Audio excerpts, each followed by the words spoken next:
everyone, my name is Nicole, also known as Nikki Vegan, and in today's video we're going to be making a festive gingerbread cake that is undetectably vegan. This is fluffy and flavorful. It definitely tastes like the holidays, and whether you're vegan or not, I know you're going to love it, so let's get into it.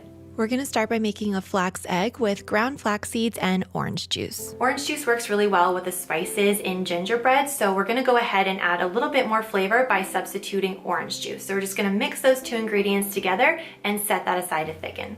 If you ever baked a cake and it ended up being too dry, it might be because you accidentally added too much flour. So to avoid this, I like to fluff up the flour before I measure it, and then I spoon it into my measuring cup to get a more accurate measurement. Then I'll add the flour to a bowl along with baking powder, baking soda, ground cinnamon, ground ginger, and ground cloves. I add a little salt for balance and to make the cake taste a little more buttery, even though there's no butter. And as soon as you start stirring this together, it smells incredible. But it's also really important to take a couple seconds and actually mix the dry ingredients. I know that I didn't used to do that. I used to just put all the dry ingredients in a bowl and then I would add it to the wet ingredients. But if you do it that way, you run the risk of the cake not rising properly because the leaveners might not be evenly distributed all the way throughout the cake. Plus you might bite into one piece of cake and it has like a lot of baking soda all in one bite because it wasn't evenly mixed, and nobody wants that. So just take a couple of seconds, whisk the dry ingredients together, and then set that aside. For the wet ingredients, I'm going to combine some cane sugar and melted refined coconut oil. You want to measure it when it's melted, and that way you'll get an accurate measurement. And then I'm just going to stir this together for 1 minute and add the pumpkin. You may be surprised to see pumpkin in a gingerbread cake recipe, but this isn't going to taste like pumpkin or taste like pumpkin bread.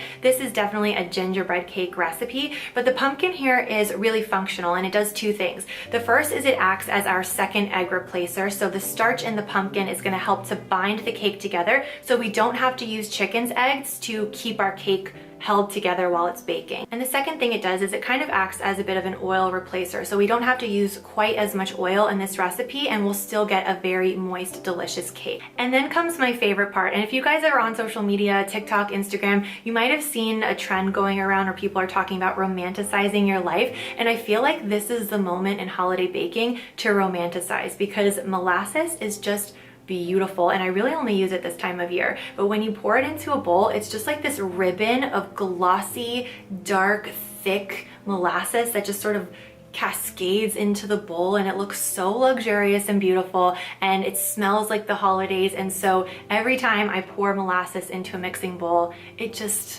it's a moment. Now here's the part where I have to admit that I was a little distracted when I was filming, and I started mixing in a bowl that was way too small just because I was not paying attention. And so you want to do this in a larger mixing bowl, and it's also a good idea to use a wooden spoon. That spatula was cute because it was Christmassy, but honestly this is so much easier. Now this is a stage in the mixing process where we really want to mix well, and you can kind of take your time here and beat it until it's nice and lighter and fluffier in texture. Finally, I'm going to add my vanilla extract. That warm softness that the vanilla brings really complements the spices. I'll add in my thickened flax egg, and again, I'm going to beat this for a full minute until very light and fluffy.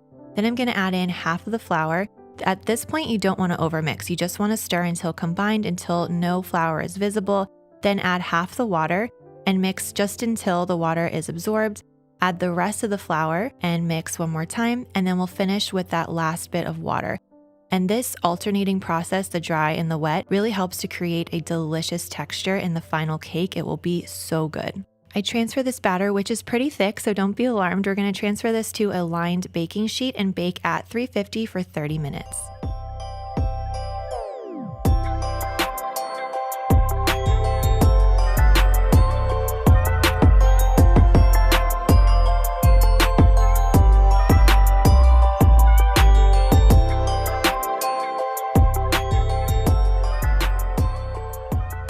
It seriously smells so good. If you love gingerbread cookies, or if you're Scandinavian and you love pepparkakor, like this smells like that in the best way. So cheers. Every time I have this, I just love it even more.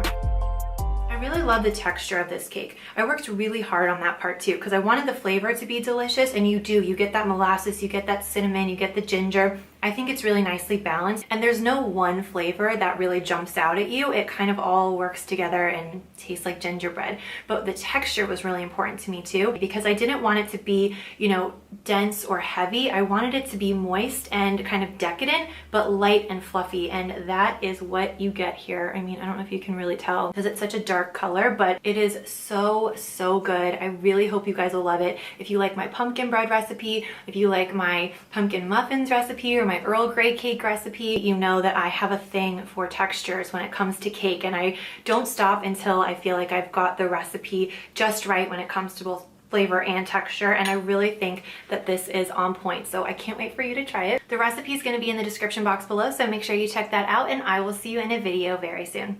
Happy holidays!